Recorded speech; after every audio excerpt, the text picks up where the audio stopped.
Bagaimana trik iblis untuk memasukimu? Saudara juga akan bingung. Sehingga pertanyaan ini dan menjadi sebuah pertanyaan dan menjadi sebuah pernyataan. Jangan-jangan aku, saudara, sedang memberikan peluang dan kesempatan kepada iblis.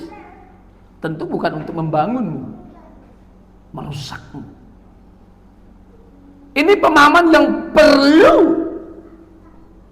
ditulis rapi di dalam pikiran dan hati kita, sehingga ini menjadi peringatan keras.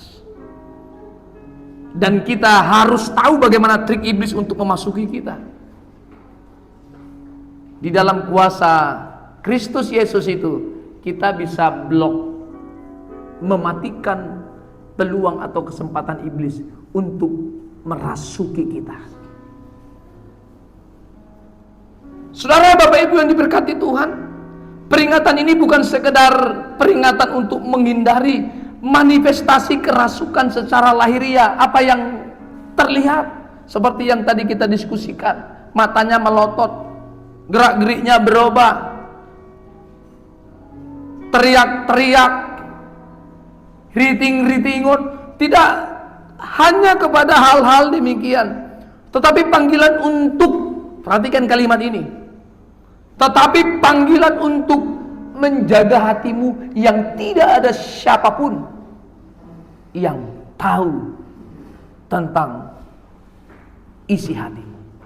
Kalau matamu melotot-melotot, teriak-teriak, suamimu bisa lihat, tetangga bisa tahu. Tetapi hati yang rusak, tidak ada yang tahu. Dan iblis ingin memasukimu bukan hanya secara lahiriah, tetapi jauh tersembunyi, dan ini sangat halus. Jangan-jangan dia mengerjakan sesuatu yang ia kehendaki, yang tujuannya pasti ingin merusakmu. Hatimu menjadi tempat di mana iblis bekerja. Bahkan suamimu tidak pernah tahu dengan pekerjaan iblis itu. Secara lahiriah kita bisa lihat orang kerasukan setan. Tetapi kalau setan sudah merasuki hatimu, manifestasinya bukan teriak-teriak, wujudnya bukan marah-marah, orang bisa lihat. Wujudnya tenang, diam, tetap bergereja, tetap berkhotbah, tapi Anda tetap melakukan dosa. Itu kerasukan setan. Saudara, Bapak Ibu mengerti dengan saya? Mengerti apa yang saya sampaikan? Haleluya.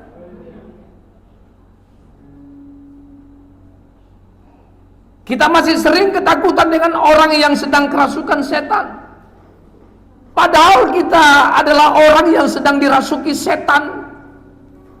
Fisikmu memang tidak terganggu, tetapi hatimu digerogoti dan saudara tidak sadar itu. Hati-hati saudara, Bapak Ibu yang diberkati Tuhan. Jangan-jangan iblis sedang bekerja memasuki pikiran dan hatimu, dan tidak selalu bisa terlihat oleh pandangan mata kita. Saudara, Bapak Ibu yang diberkati Tuhan, kerasukan setan atau kesurupan yang tidak terlihat dimulai ketika dosa tidak dianggap serius. Maka itu disebut dalam istilah orang Batak begu-beguon. Ketika saudara tidak menganggap dosa yang harus ditanggalkan dan ditinggalkan secara serius, maka inilah definisi dari kerasukan setan. Di antara kita yang tidak menganggap dosa menjadi serius, yang harus ditinggalkan, ditanggalkan, dibuang, dikatakan berhenti. Di saat kita mulai berdamai dengan dosa, ada pelanggaran, ada dosa, tetapi Anda tidak membereskan, di sana iblis sedang bekerja dan merasuki hatimu. Wujud demikian tidak diketahui oleh siapa saja, saudara. Saudara bisa tetap melayani, bisa lembut dengan istrimu, dengan suamimu, dengan anak-anakmu, tetapi hatimu terus-menerus masih dikerjakan oleh setan. Tidak percaya Tuhan dengan segenap hati, masih melakukan dosa tersembunyi, orang lain tidak tahu, kita yang tahu. Ternyata kita sedang kerasukan setan. Ini yang harus kita mengerti, saudara. Ketika seseorang berdamai dengan dosa, menikmati pelanggaran tanpa pergumulan, tidak ingin melepaskan dosa, tidak ingin berjuang lepas dari dosa, disitulah pintu mulai terbuka. Selebar-lebarnya mengizinkan iblis, memberikan kesempatan kepada iblis untuk merasuki kita. Firman Tuhan menegaskan setiap orang yang berbuat dosa adalah hamba dosa. Setiap orang yang berbuat dosa adalah hamba dosa, bukan hamba kebenaran. Kalau kita sudah dikuasai dosa, maka ini menjelaskan bahwa kita sedang kerasukan setan. Kalau kita masih berdamai dengan dosa, kompromi dengan dosa, dan tidak ingin meninggalkannya dengan keseriusan, maka di sana kita sedang kesurupan, sedang kerasukan setan. Hal ini yang sering sekali, saudara, Bapak Ibu, tidak disadari di antara kita. Kita masih merasa orang kerasukan setan itu teriak-teriak, matanya muter-muter. Tetapi pada faktanya kita yang menyaksikan orang sedang kerasukan setan, padahal kita juga yang masih dirasuki oleh setan. Maka tidak selalu begu-beguan itu bisa dilihat oleh mata. Begu-beguan itu yang paling mengenaskan, yang paling mengerikan adalah di waktu Anda masih suka dengan dosa, tidak berhenti dengan perilaku-perilaku buruk selama ini yang saudara lakukan. Itu kerasukan setan. Saya mau tanya saudara, Bapak Ibu, masih adakah di antara kita yang sering begu-beguan?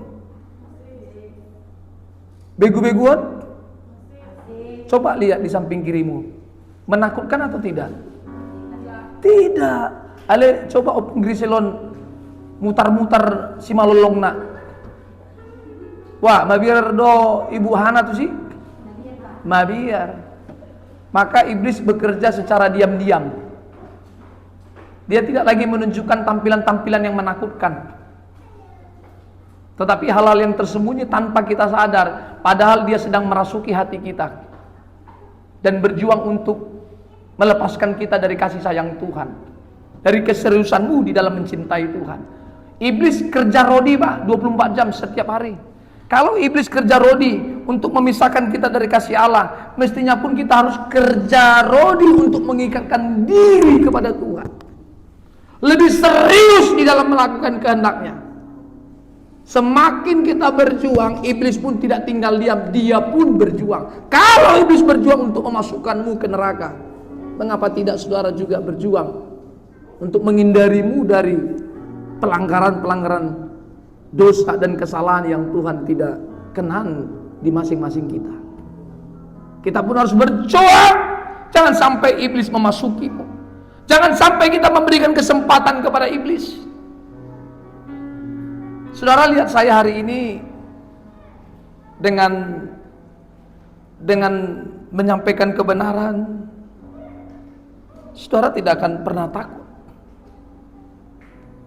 Tetapi kalaulah saya mulai melakukan gerakan-gerakan yang tidak biasa, jangan-jangan saudara akan kabur, lalu panggil nama Yesus, dalam nama Yesus keluar setan, dalam nama Yesus keluar setan. Dia nggak tahu tuh, yang ngomong dalam nama Yesus keluar setan pun sedang dimasuki setan. Saudara jangan pikir ya, orang yang kesurupan setan bisa dikeluarkan oleh setan juga. Itu yang disampaikan oleh orang-orang Farisi, ahli-ahli Taurat, ketika Yesus mengusir roh setan. Orang Farisi berkata, bukankah dia mengeluarkan orang kesurupan itu dengan kuasa Beelzebul? Maka itu menjelaskan, setan ketemu setan bisa kompromi. Sudahlah, keluar saja kau. Aku kan sudah diundang. Undang Marsipailan. Jadi saudara, jangan Bapak Ibu pikir ketika ada setan lalu hanya kuasa Tuhan yang mengusirnya. No, setan sama setan bisa saling mengusir. Jangan-jangan kita yang sering mengusir setan justru sedang dihinggapi setan. Itu yang tadi saya sampaikan, kita sering tidak sadar. Kalau hatimu masih dikuasai hanya keakuan, ingin dirimu saja yang didengar, ingin dirimu saja yang ingin dihormati, ingin dirimu saja yang harus dihargai, itu kerasukan setan.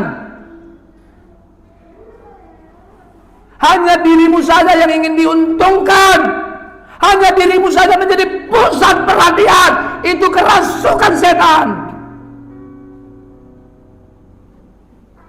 Kita sering tidak sadar Bapak Ibu. Maka kalau pertanyaan ini kembali diulang, apakah kita masih sering kerasukan setan? Maka semua kita akan menjawab, Pak, ternyata saya masih sering kerasukan setan.